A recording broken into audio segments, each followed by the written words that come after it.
పెళ్ళైనా పండగైనా వేడుక ఏదైనా పట్టు చీరల ప్రత్యేక వేదిక వారాహి సిల్క్స్.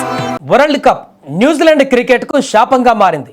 ఎన్నోసార్లు సెమీస్ ఫైనల్కు వచ్చిన కప్పుకు అడుగు దూరంలో వాళ్ళు పడ్డ బోర్లా చూస్తే అయ్యో పాపం కివీస్ అనకుండా ఉండలేం. తాజాగా ఇండియాపై ఓడిన తర్వాత గ్రౌండ్లో న్యూజిలాండ్ ఆటగాళ్లు తీవ్ర భావోద్వేగానికి గురైన తీరు క్రికెట్ అభిమానుల గుండెను కదిలించేస్తోంది.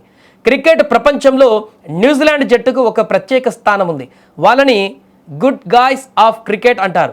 గ్రౌండ్లో ఎవరితోనూ గొడవ పడరు, స్లెడ్జింగ్ చేయరు, సైలెంట్గా తమ పని తాము చేసుకుంటారు.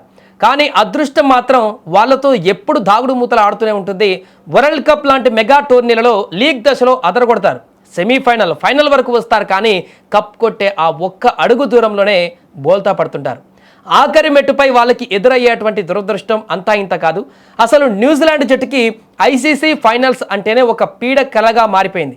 వాళ్ళు ఫైనల్స్కు వచ్చిన ప్రతిసారి కూడా కన్నీళ్లు మిగిలాయి. 2015 వన్డే వరల్డ్ కప్ ఫైనల్ వరకు ఎవరికి అందనంత ఎత్తులో ఆడి ఫైనల్లో ఆస్ట్రేలియా చేతులు ఓడిపోయారు. ఇక 2019 కూడా same scene, one day world cup. ఇది క్రికెట్ చరిత్రలోనే అత్యంత విషాదం. ఇంగ్లాండ్తో జరిగిన ఫైనల్ టై అవ్వడం, సూపర్ ఓవర్ కూడా టై అవ్వడంతో కేవలం బౌండరీల లెక్కన ఇంగ్లాండ్కు విజేతగా ప్రకటించారు. అంటే చూడండి కివీస్ దురదృష్టం ఏ రకంగా ఉందో. ఆ రోజు విలియమ్సన్ ముఖంలో బాధను క్రికెట్ ఫ్యాన్స్ ఎప్పటికీ మర్చిపోలేరు.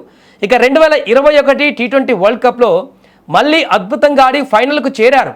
కానీ ఈసారి కూడా ఆస్ట్రేలియా చేతిలోనే ఓటమి పాలయ్యారు. ఇక ఇప్పుడు 2026 టీ20 వరల్డ్ కప్ అహ్మదాబాద్ వేదికగా నిన్న జరిగిన ఫైనల్లో మన టీమిండియా చేతిలో ఘోరంగా ఓడిపోయి మరొకసారి కప్పు లేకుండానే కన్నీళ్లతో వెనుదిరిగారు కివీస్ టీం.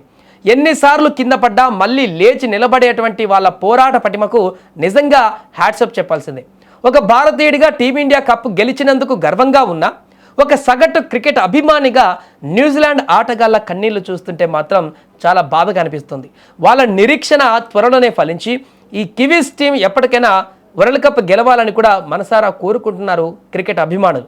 ఏదేమైనా కూడా వరుసగా ఫైనల్కి చేరుతూ ఫైనల్లో బోల్తా పడుతూ ఆ చివరి అడుగు వద్ద బోల్తా పడుతున్నటువంటి న్యూజిలాండ్ క్రికెట్ టీం వారందరూ కూడా తీవ్ర భావోద్వేగానికి గురవుతున్నారు. ఇప్పుడు చాలా సందర్భాలలో అంటే పరిస్థితి ప్రకృతి ఏదో కోపంగా వీళ్ళ మీద కన్నెర్ర చేసినట్టుగా కొన్ని పరిణామాలు చోటు చేసుకున్నాయి. 2019 దానికి ఉదాహరణ. సెమీఫైనల్ మీద మన మీద గెలిచారు, ధోని రన్అట్ అప్పుడు వైరల్గా మారింది.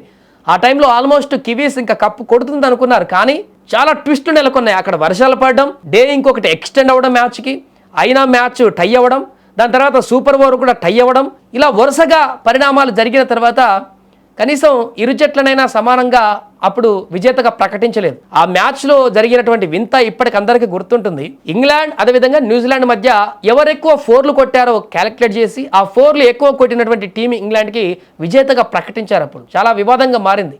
అంటే చూడండి, విజయం తమ అంచు వరకు వచ్చి చేతుల నుంచి వారి చేతులకు వెళ్ళిపోయినటువంటి పరిణామం. అంటే కివీస్ ఎంత దురదృష్టం ఉందో ఈ జట్టుకు అనేది ఆ ఎగ్జాంపుల్ కూడా ఇప్పుడు నెమరు వేసుకుంటున్నారు. ఏదేమైనా కూడా ఒక మంచి గేమర్గా ఉన్నటువంటి న్యూజిలాండ్ టీం చాలామంది ప్లేయర్స్ దాంట్లో నీట్గా ఆడతారు. కేన్ విలియమ్సన్ కానీ మిగతా ప్లేయర్ కానీ ఎవరితోనూ వివాదం పెట్టరు. క్లీన్ ఇమేజ్ ఉన్నటువంటి జట్టు ఏదైనా ఉందంటే కివీస్. అది ఎప్పుడైనా కూడా అలాంటి జట్టు కప్పు ముందు బోల్తా పడడం అనేది వారికి తీవ్ర ఆవేదనకు గురి చేసినటువంటి అంశంగా మారింది.